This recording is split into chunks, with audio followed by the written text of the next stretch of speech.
शंखचूड़ ने देवी तुलसी से कहा कि हे देवी, विधाता ने दो प्रकार की स्त्रियों का निर्माण किया है, वास्तव स्वरूपा और अवास्तव स्वरूपा। दोनों ही एक समान मनोहर होती हैं, पर एक को प्रशस्त कहते हैं और दूसरी को अप्रशस्त। लक्ष्मी, सरस्वती, दुर्गा, सावित्री और राधिका, ये 5 देवियाँ सृष्टि सूत्र है, सृष्टि की मूल कारण है। इन आद्या देवियों के प्रादुर्भाव का प्रयोजन केवल सृष्टि करना है। इनके अंश से प्रकट गंगा आदि देवियाँ वास्तव स्वरूपा कहलाती है। इनको श्रेष्ठ माना जाता है। ये यशः स्वरूपा और संपूर्ण मंगलों की जननी है।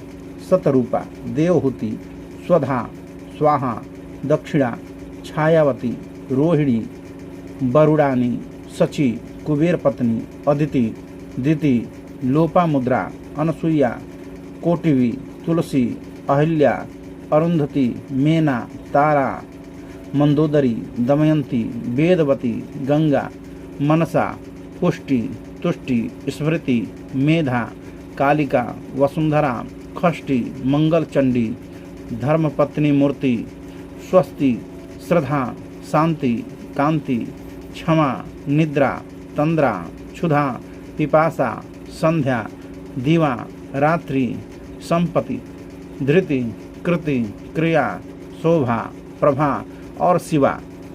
स्त्री रूप में प्रकट ये देवियाँ प्रत्येक युग में उत्तम मानी जाती हैं।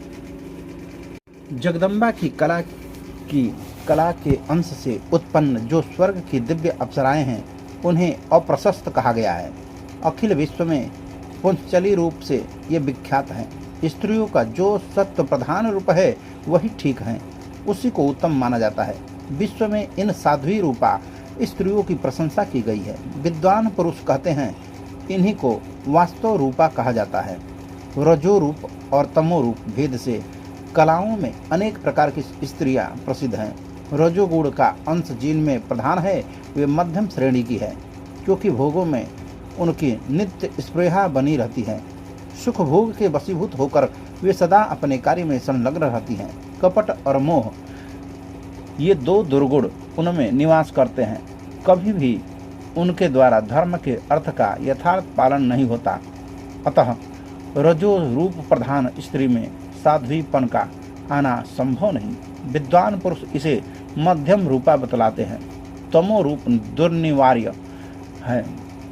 विज्ञ पुरुष इसको अधम कहते हैं। देवी, तुमने जो कहा है, सत असत का विचार रखने वाले कुलीन पुरुष निर्जन, निर्जल अथवा एकांत स्थान में किसी परस्त्री से कुछ भी नहीं पूछते, सो ठीक है, मैं भी यही मानता हूँ। पंत शोभने, मैं तो इस समय ब्रह्मा की आज्ञा पाकर ही तुम्हारे कार्य साधन के लिए तुम्हारे पास आया हूँ और गंधर्व विवाह की विधि के अनुसार तुम्हें अपनी सहधर्मणी बनाऊंगा। देवताओं में भदगड़ मचा देने वाला शंखचूड़ मैं ही हूँ। धनु वंश में मेरी उत्पत्ति हुई है। विशेष बात तो यह है कि मैं पूर्व जन्म में श्रीहरि के साथ रहने वाला उन्हीं का अंश सुदामा नामक गोप था, जो सुप्रसिद्ध 8 गोप भगवान के स्वयं पार्षद थे। उनमें एक मैं भी था। देवी, राधिका के शाप से इस समय मैं दानवेंद्र बना हूँ। भगवान श्री कृष्ण का मंत्र मुझे इष्ट है, अतः पूर्व जन्म की बातों को मैं जान जाता हूँ। तुम भी पूर्व जन्म में श्री कृष्ण के पास रहने वाली तुलसी थी, यह जानने की योग्यता तो तुम्हें भी प्राप्त है। तुम भी जो भारतवर्ष में उत्पन्न हुई हो, इसमें मुख्य कारण श्री राधिका का रोष ही है।